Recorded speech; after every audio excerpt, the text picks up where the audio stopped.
and gentlemen, I'm Chiki Roapono and welcome to my beautiful Rizal.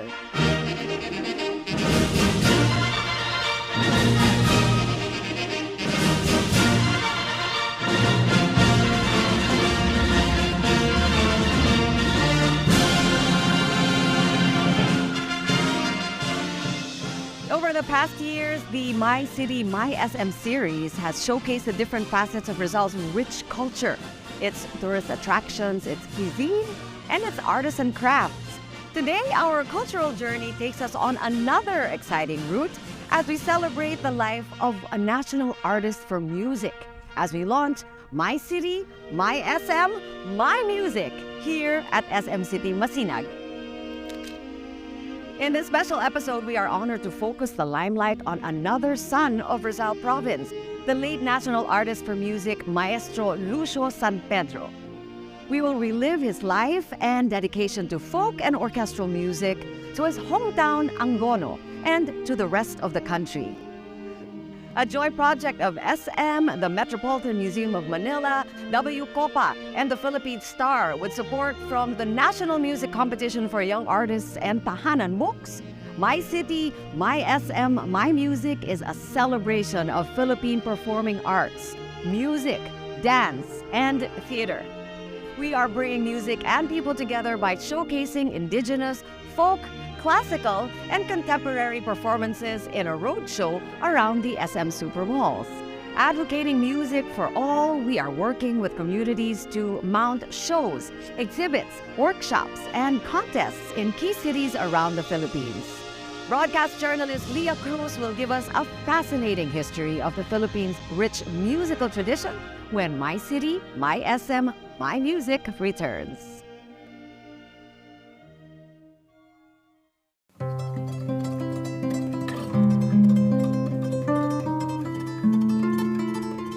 Named after our national hero, Dr. Jose Rizal, the province of Rizal has been known as the cradle of Philippine art for its artist communities and folk festivals.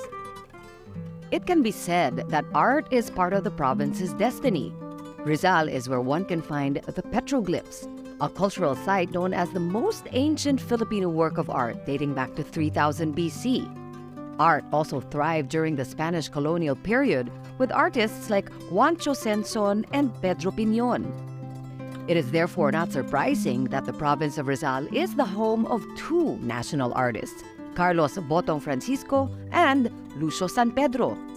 In this afternoon's episode of My City, My SM, My Music, we will showcase the life and work of national artist for music, Lucio Diestro San Pedro, a composer who has glorified the Filipino soul through the creative use of the folk idiom in his compositions and stands today as a paragon of excellence in the field of music. Lucio Diestro San Pedro Sr. was born on February 11, 1913 in Angono, Rizal.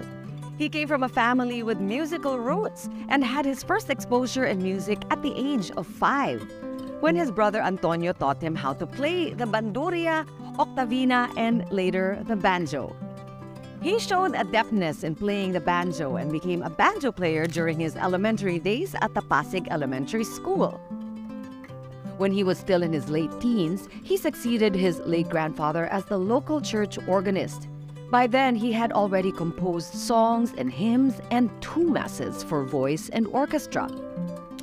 When he entered the University of the Philippines Conservatory of Music in 1932, he made a strong resolve to study and make full use of his time to graduate at once. He had to play in nightclubs to augment his stipend. His perseverance and diligence in his studies paid off handsomely. From his sophomore to his senior year, he was a full scholar. And instead of taking the combined courses of composition and conducting in 8 years, he took both in only 5 years. As a requirement for graduation, he wrote not only 1 but 2 overtures in 1937. One for the orchestra, the overture in D minor, Malakas at Maganda, and the other for the band, overture in B major, The Voyage, all done in the standard sonata allegro form. In 1931, he wrote his first composition, a complete mass, Misa San Clemente No. 1 in Latin text in honor of the town's patron saint, Señor San Clemente of Angono, whose feast day is celebrated via a festive fluvial procession on Laguna de Bay. After studying under different musicians in the Philippines, he proceeded to the Juilliard School of Music in New York City and learned advanced composition under Bernard Wagenaar in 1947. He also studied harmony and orchestration under Vittorio Giannini. We will learn more about the music of Lucio San Pedro when My City, My SM, My Music returns.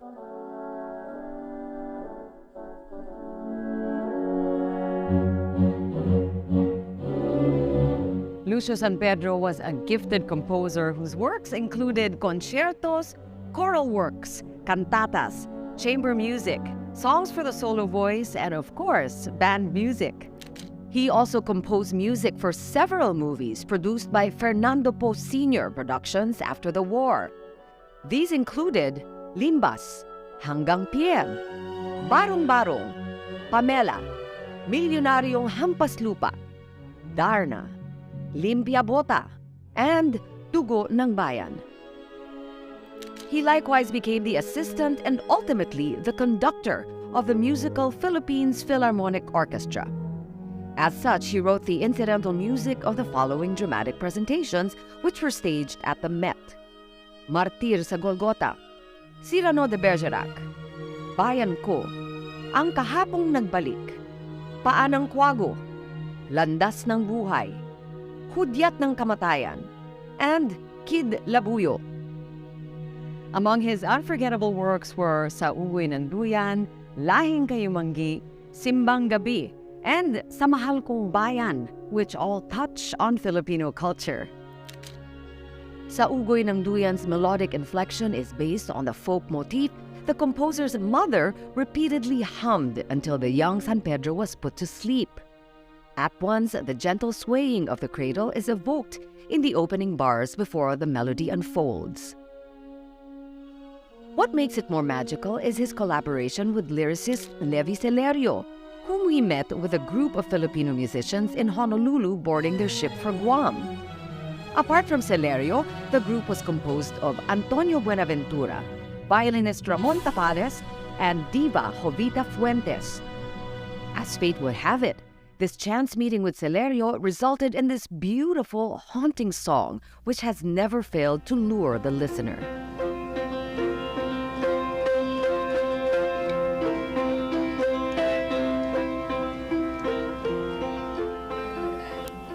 Yan nang gawin ko yan 1943 during the Japanese time. At yan isasali ko yan sa isang composition contest na sponsored by the Japanese government noong panahon yun, 1943. Pero hindi ko na isali yan gawa na wala akong makitang lyricist. Nang matapos ang giyera, ako ay naging scholar sa Juilliard School of Music sa New York, 1947. Dala ko yung composition kong yan. Dala ko sa New York yan. Nang ako'y bumalik dito, pabalik sa Pilipinas, natagpuan ko si Levi Celerio doon sa Honolulu. Sila pala noon ay sasakay din sa vapor na aking sinasakay nung araw na yon. Kaya nang kami magkita niyan ni Levi Celerio, nasabi ko sa kanya na baka sakali na yung aking Sa Ugoy ng Duyan, it's already titled Sa Ugoy ng Duyan. At yan ay talagang dedicated to my mother. And for that matter, to all mothers. Your mother and anybody's mother. Kaya yan nang kami ang vapor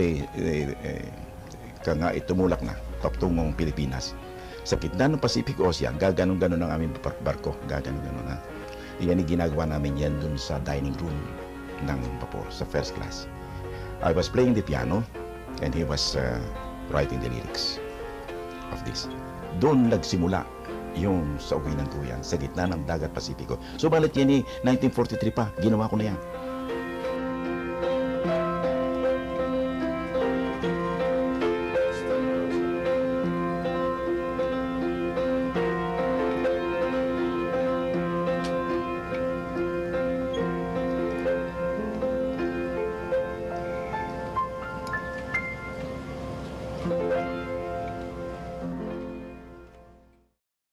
His symphonic poem, Lahing Kayumanggi, which gave him the Republic Cultural Heritage Award in 1962, highlights his philosophy of creative nationalism.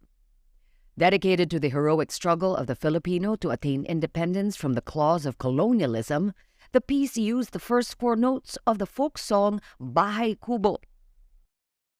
Ang aking theory diyan sa mga folk songs ay hindi yung literal use of our folk songs, kung hindi yung mga bahabahagi lang na iyang bahabahaging folk song na yan kung iyan ay maaring ipalakihin natin sa pamamagitan ng tinatawag naming development.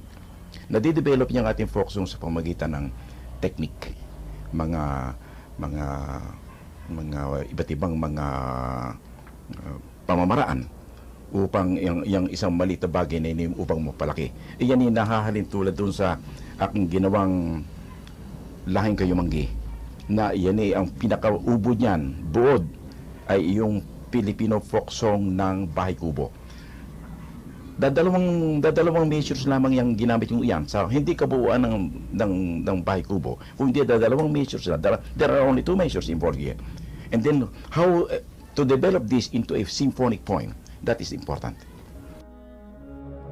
According to San Pedro, representing the Filipino identity doesn't mean literally using the material from folk songs, but rather getting the most important essence, style, and common touch of being a Filipino.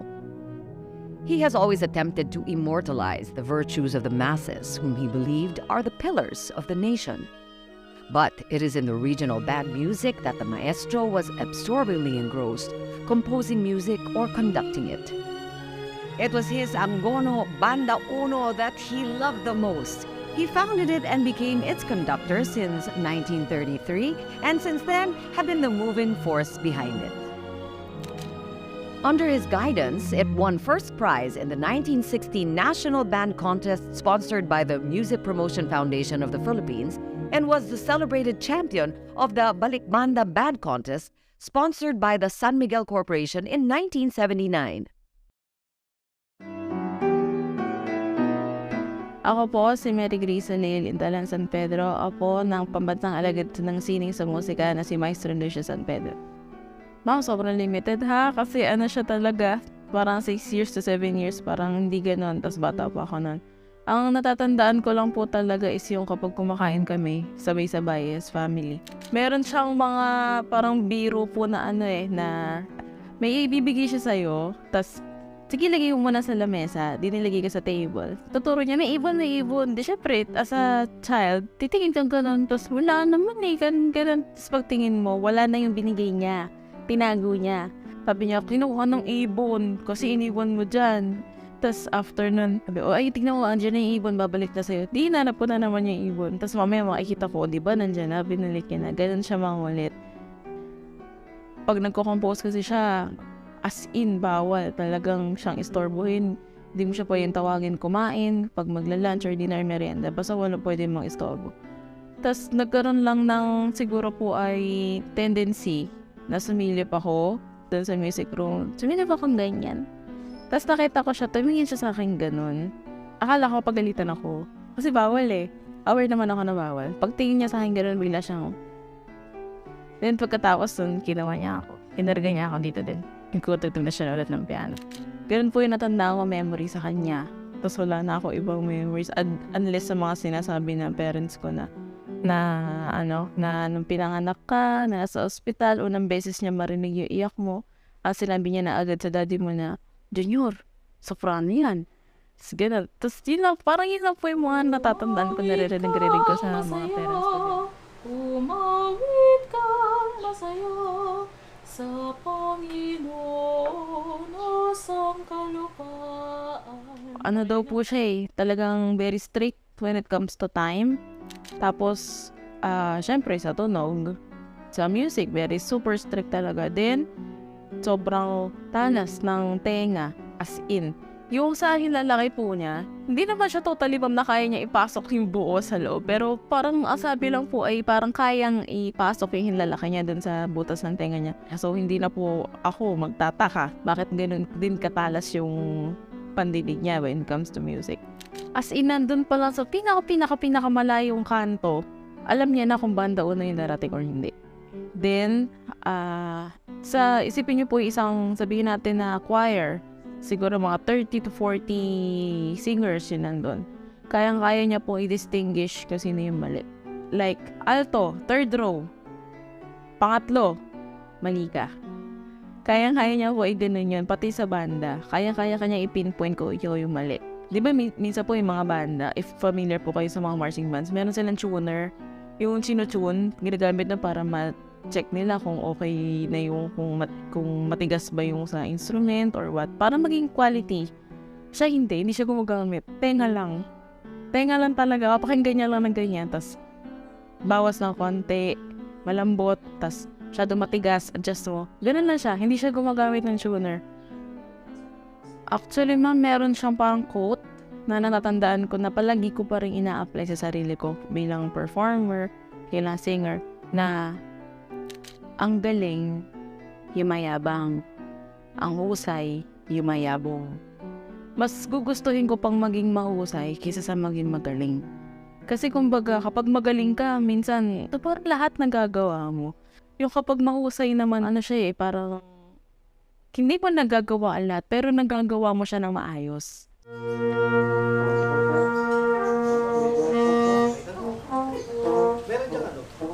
Ako po si Giuseppe Andre Diestro. Ako ay isang conductor at isa sa mga nagko-conduct sa banda.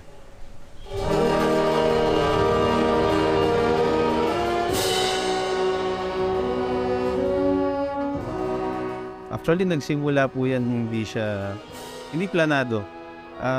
Holy Week yun eh. Dito po sa Angono, merong mga tradisyon na sayaw pag-asalubo na nagkataon yung pyesa ng father ko na dating conductor din ng banda ang gagamitin. Dinala ko yung pyesa.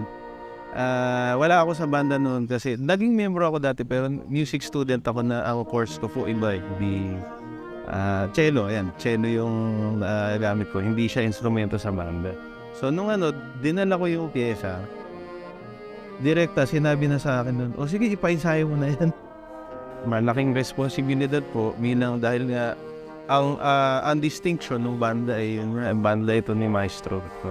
So hanggat maaari, hanggat kakayanin ay dapat mag-live up to that yung legacy ni Maestro, yung mismong banda. Hindi lang sa pagtugtog, pati sa gawi, pati dun sa mga iba't ibang approach. Malaking bahagi ng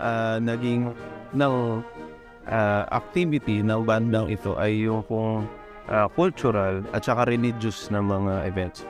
Lalo na kapag mahal na araw, kung halos araw-araw yata may activity yung banda. Dahil naging kakabit na history ng banda, yun ding simbahan nakakabit doon. Simula, lalo sa history din ng Angono. So hindi lang siya basta musical na group, kundi in my opinion, syempre cultural, tapos yung heritage din, napakalaking bagay noon. Nagiging daan din para maipagpatuloy yung kultura at saka tradisyon ng bayan doon sa banda. At pati na rin yung taste sa music, yung taste sa arts ng mga tao, na ipagpapatuloy dahil nga doon sa simulain ng banda, yung mga nasimulan pa ni Maestro, maging yung mga sumunod na conductor sa kanya, tinagyaman din nila. At hanggang sa ngayon, yun nga po, ang paniwala ko, bukod sa pagiging musician, mga cultural workers talaga yung mga membro na nagpapasa ng heritage, ng tradition. Well, hanggang sa, hopefully, hanggang sa mga susunod pa na generation, o kaya yung mga bata, automatic, nabubuhay na sa kanila yun. Tapos may papasa pa na. Ayun po.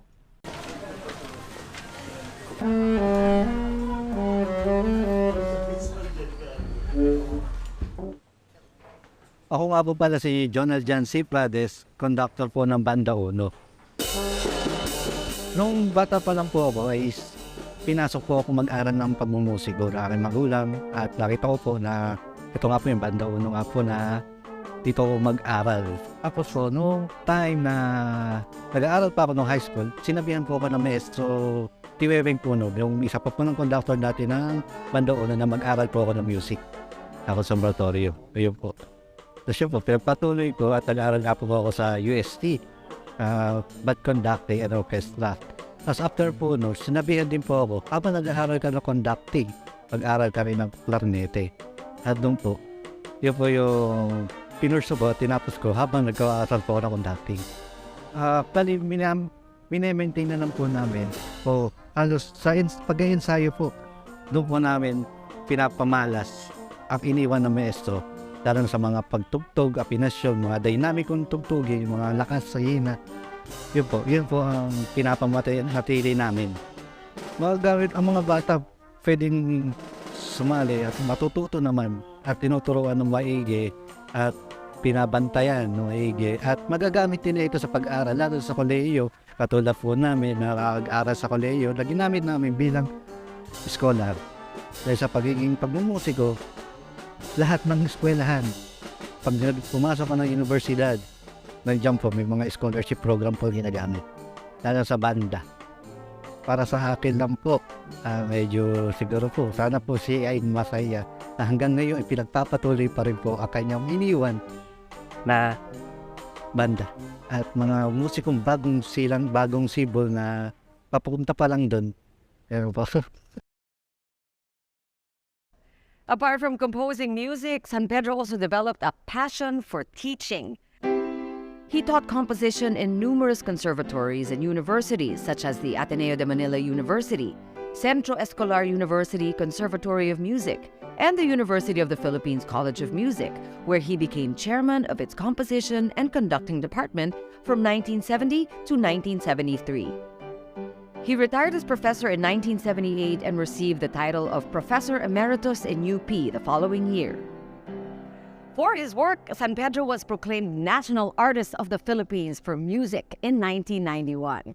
Although he passed away in his beloved Angono in 2002, his legacy lives on today in his music and, of course, in his Angono band.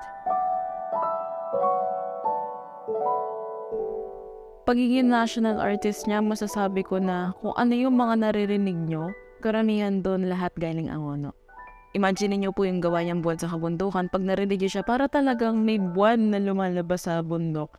Ano siya kapag yung pupunta siya sa Wawa, may mga maririnig siya, tapos pag uwi niya, sinusulat na niya.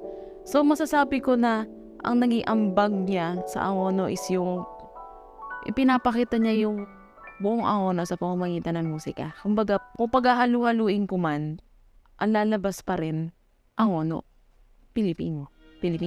Kumbaga ko ito yung boundary ng Angono, ito yung boundary ng Pilipinas, hindi siya nalabas. Hindi siya nalabas. Kahit ang title niya pa ay English, ang title niya pa ay kung anong lengguwahe, Pilipino, Angono. Ganun lang po.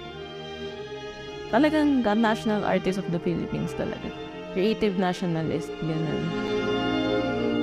Hindi kalabisang marahil na sabihin ang aking mga likha at ang Angono ay isang diktis. At kung ako man ngayon ay nagkamit ng karangalang artista ng bayan, ang karangalang iyan ay sa Angono na rin.